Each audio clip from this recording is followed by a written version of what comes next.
Guess what? I sold my house, my brother-in-law Kevin said. My husband and I were really surprised, and we didn't know what to say. But the most surprised person was my mother-in-law. She looked really upset and asked, "Why? Weren't you supposed to come get me?" Kevin tried to calm her down and started to explain. "I'm Sandra. I work from home with my husband Robert. We love our peaceful workplace where we can take breaks whenever we need," I explained. Then my mother-in-law moved in with us. We were doing fine financially, so we didn't mind. "But why don't you both go out to work?" My mother-in-law would look at us with disapproval as she asked this. It made me feel tired, like we were going through the same thing all over again. The first time she questioned us like this, we explained that we were working from home. "But are you actually working? I've told Robert the same thing. Are you paying attention? When will you two get serious about work? Aren't you thinking about your future?" My mother-in-law couldn't understand our job. "Oh, I'm so worried. I wonder if I made a mistake coming to this house. Maybe I should have gone to Kevin's house," she would often sigh and say this. The Kevin she mentioned is Robert's brother. He married a wealthy woman named Carol. And it seems like he's living off her money now. My mother-in-law didn't know about this. Kevin asked us not to tell her. My goodness, Kevin's house isn't small like ours. It's huge, like a castle from another country. Well, I'm thinking of moving to Kevin's house eventually, which will be my new home. My mother-in-law would often say, hoping Kevin would come to take her there. But we knew deep down that Kevin and his wife would never come to get her. You see, Robert once suggested to his brother that their mother could live with him. But Kevin didn't want to live with her. So we ended up living together even though we were criticized for working remotely and called unemployed. We just accepted that's how she is. But then something happened that made it impossible for us to keep putting up with it. Out of nowhere, we got a call from Kevin. "He's coming over this weekend," he said abruptly, then hung up before we could say anything. What do we do now? That guy hasn't changed at all. Robert and I were puzzled. And hearing our talk, my mother-in-law leaned in, looking excited. "He's coming to take me. Please help me get ready to move," she said, pulling Robert towards her room. "Mom, Kevin isn't coming to take you. He probably called for some other reason," Robert said, worried. "But he didn't mention anything about picking you up when he called, did he?" I added. "I'm so tired of this house. You probably want to turn me into a housekeeper, but that's not happening," my mother-in-law replied with a scoff. We couldn't understand why she was thinking like that. Since she came to stay with us, she pretty much did whatever she pleased, didn't help with any chores, and relied on the money we gave her. Well, we weren't going to force her to stay, so we packed her bags as she asked and waited for Kevin to arrive. During the weekend, my brother-in-law and his wife showed up at our place. As soon as they walked in, they had these suspiciously friendly expressions on their faces. I had a bad feeling about it. Just then, my mother-in-law came out, looking excited. "You're finally here. Let me tell you, Sandra is not good at doing housework at all. So I have to do them, and Robert completely ignores me. Isn't that terrible?"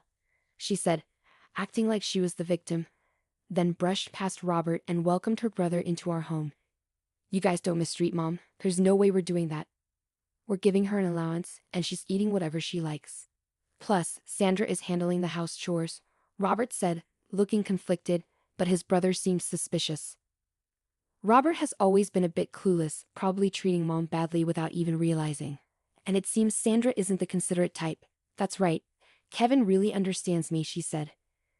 Hearing this conversation, Robert and I couldn't help but frown. Despite this, we decided to entertain our guests and led the couple to the living room.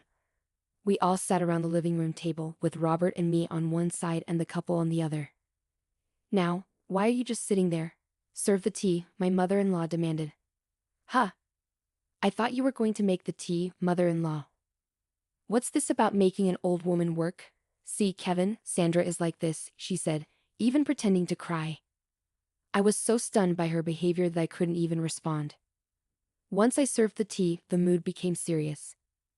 The truth is, we sold our house. Robert and I were surprised and shocked by Kevin's words. But the one who was most shocked was my mother-in-law. "Why? Why would you do something like that? Didn't he come to pick me up?" she asked, flustered, confronting Kevin. He tried to calm her down, saying, "Take it easy," and then began to explain. "We've been in debt, and even though we could pay it off by selling the house, we're broke and have nowhere to live, so we came here to see if we could stay. What debt? I tried to start a business, but it didn't work out. These things happen, you know, Kevin said with a laugh. Robert and I sighed in frustration. We only need to stay until we find a new house. Please, we have no one else to turn to, the couple pleaded, bowing their heads together. I think our expressions must have been mixed, but if they had nowhere else to go, we felt obliged to help. We agreed to let them stay temporarily in our house. However, we made it clear that they had to find their own place within a month. Okay, Kevin said, still laughing, and went to prepare for their move. After they left, my mother-in-law sat quietly, looking lost in thought. Robert and I assumed she was still processing everything. The next day, the couple's belongings arrived promptly. This much. Where are we going to put it all? This is going to be tricky. We might have to sell some things or rent a storage unit, my mother-in-law said as we discussed what to do with Kevin's belongings. Then, out of nowhere, she dropped a bombshell on us. I've been thinking, wouldn't we be more secure in the future if Kevin stays here, so you freeloaders can leave, can't you? My mother-in-law's sudden statement left my husband and me shocked. If you insist, I can tolerate Robert staying, but I don't need a wife who can't do anything. Get a divorce then, Sandra's space can be used for all these packages, my mother-in-law eagerly demanded, looking at my husband for approval. What are you talking about? He reacted, as he usually did, completely surprised. Then my brother-in-law and his wife arrived. My mother-in-law greeted them happily, but I was still shaken by her earlier words. My husband decided to ignore the situation for the moment and asked his brother to deal with the packages. There were more than I expected. Try to reduce the number, rent a storage unit, or sell some if necessary, my husband said. His brother glared at him and said, "What are you talking about? These packages are important. How could I sell them? And what if they get stolen from a locker? What if they get damaged? Are you going to take responsibility, bro?" My husband shook his head at his brother's selfish behavior. This is our house, you know. It's only fair that you endure some inconvenience, right? If you don't like it, find a place to live quickly and leave. But then my mother-in-law shouted, "What are you talking about? Didn't I just say if you two are not happy with Kevin and the rest, you can leave? You're basically freeloaders. You're not needed in this house. Kevin is trying to start a business and all you two do is loaf around the house, doing so-called remote work.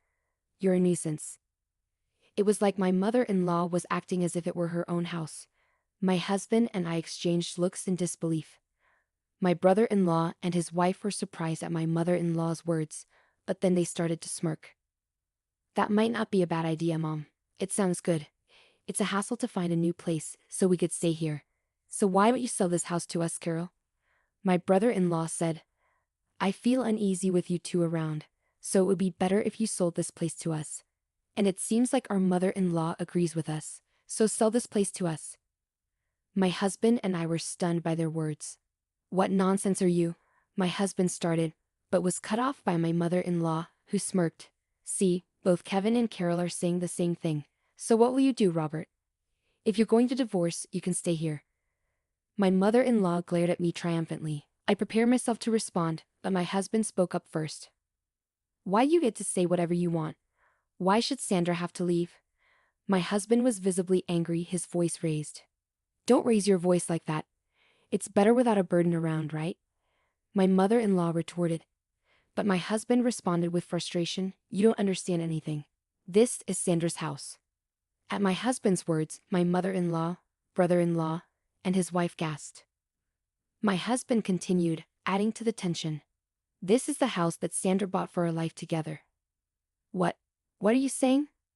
"There's no rule saying only the husband can buy the house. Besides, Sandra covers all of Mom's allowance and living expenses. Sandra said she'd take on that responsibility because your pension is minimal, and it would be hard for you to have financial freedom with just that." Robert glared intensely at his mother. Despite this, my mother-in-law seemed incredulous, looking at me and snickering in disbelief. "Unbelievable. Sandra just sits on the computer all day. She doesn't even do housework properly. Wasn't my allowance coming out of my pension? Otherwise, there's no way Sandra could afford to give me $500 a month." Moreover, my mother-in-law continued, "Sandra is the one managing my pension, isn't she?